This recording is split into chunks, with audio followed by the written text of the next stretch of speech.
Welcome back to the Gridiron Expert. It's time to preview Week 8 of the college football season. The week officially started last night as number 25 Memphis was able to defeat Houston 42-38 on the road. The Tigers were down 17-0 early, but were able to come back with a huge second half surge led by their offense, and were able to get the huge American Athletic Conference victory over the Cougars. So now we're going to look at the top 5 games for this Saturday.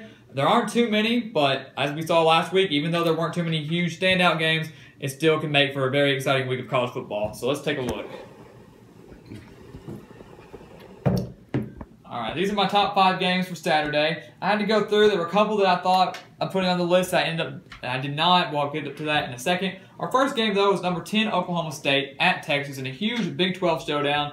This is one of the early games at 11 o'clock. And Texas, you know, is a team that I don't think has been getting a whole lot of respect. They're 3-3 right now in Tom Herman's first year.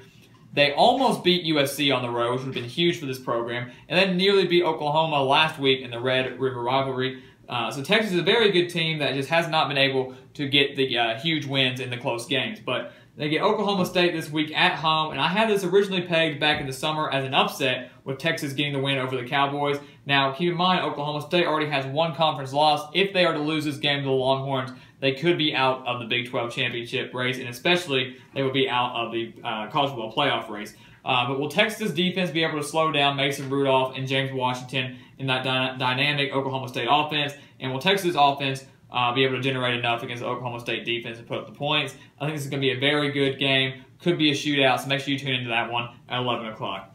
And Syracuse at number 8 Miami. This is one that I've actually received a lot of feedback on, saying that I maybe should talk about it, or just kind of feeling what my input was in this game, especially since Syracuse upset number 2 Clemson last week. Keep in mind that was at the Carrier Dome in Syracuse.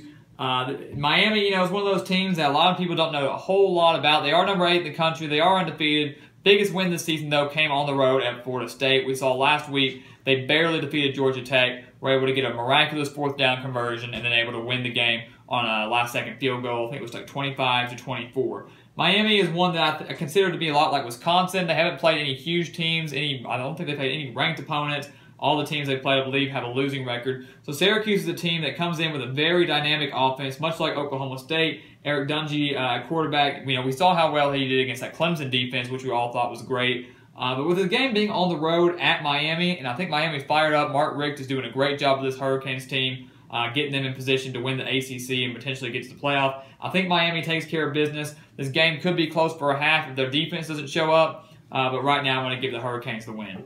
And then number 24, LSU at Ole Miss. I debated on whether putting this one up or the Auburn-Arkansas game up. I decided on this one because I think this one has a better storyline to it. You've got Ed Orgeron coaching LSU, facing Ole Miss, his former team. He used to coach Ole Miss. Ole Miss obviously doing a little bit better than some expected. I think they're 3-3 right now after all the turmoil that went on this offseason. LSU, everybody kind of ruled them out after that loss to Troy, yet here they are defeating Florida and coming back down 20 to defeat Auburn last week in Death Valley. Now they travel to Ole Miss. LSU won that game against Auburn last week because of their defense. Their defense was able to shut down Jarrett Stidham and the Tigers pretty much for the entire second half. Ole Miss, though, led by Shea Patterson, one of the best passers in the SEC, they bring a very dynamic offense to the table. So will they be able to exploit that LSU defense and put up the points at home? A lot of people are pegging this game as an upset. We'll have to wait and find out. Back in my preseason predictions, I think I had LSU winning this game. Like I said, I'm not going to change any of the predictions pretty much for the rest of the season. This is one to keep your eye on. It could be a huge upset if Ole Miss is able to pull it off. And then, obviously, these are the top 2 games of the night by far. Number 11 USC and number 13 Notre Dame and number 19 Michigan at number 2 Penn State. We'll start with Notre Dame and USC. I mean, could you ask for the stakes to be any higher in this long-lasting rivalry? I mean, it's in South Bend. The loser, in my opinion, and out of the playoff race. The loser of this would already have 2 losses. Notre Dame losing to Georgia early in the season and USC losing to Washington State. None of those losses are bad, but having 2 losses would really hurt both of these guys. I think Notre Dame will probably end up winning this game. Now, I originally picked USC. I'm not changing my prediction, but I think I like this game at home. Brandon Wimbush coming back. It's in South Bend. USC Sam Darnold has struggled a little bit. They've been playing in too many close games. They haven't really shown their dominance.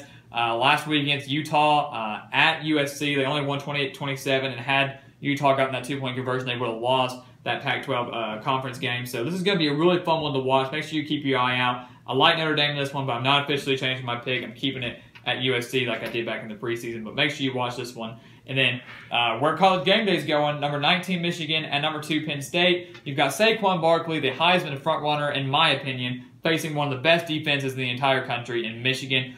Michigan obviously has struggled lately, lost to Michigan State at home, and then lost to beat Indiana in overtime. Had to go to overtime to defeat the Hoosiers, and their offense just really need something to happen. You know, Wilton Speight obviously been out, John O'Corn's come in there at quarterback, but their offense is just in a state of turmoil right now. Jim Harbaugh's going to have to really figure out something for this Wolverines offense. Penn State, on the other hand, has a pretty solid defense and a very explosive offense, as we all know, led by McSorley at quarterback and Barkley at running back. This game's at home. James Franklin's going to have this team fired up. I like Penn State in this one all the way to avenge that 49-10 loss that Michigan handed them last year. Keep in mind that was early in the season. We didn't really know what Penn State was capable of at that point. But I like Penn State in this one big. I think they're going to take easy care of Michigan. I think it'll be closer about a half, maybe 3/4, but they end up pulling away. Even if Barkley gets shut down, I think their passing game and Penn State's defense would just not get enough credit, should be able to shut down Michigan. So this is your best slate of games in my opinion. If you want to hear any more input on the Heisman race or the Arkansas-Auburn game or a little more analysis on USC Notre Dame and a couple other games, go check me out on Mark Rogers TV. We had a good interview today, good talk. He's going to be posting a series of videos throughout the night, so make sure you go check those out if you want. We did discuss a lot of these games earlier. So these are the top 5 games. Who I think is going to win. Go back and look at my old preseason predictions back in the summer. But I'm going to stay true to most of them. It's going to be a heck of a week of college football. Hopefully it'll best last week's Week 7, but I guarantee it's going to be a fun one, especially these 2 games against the 2 ranked versus ranked games that we only have in Week 8. So make sure you keep an eye out for all those. And please continue to like, comment, and subscribe. And we will see you next time on The Gridiron Expert.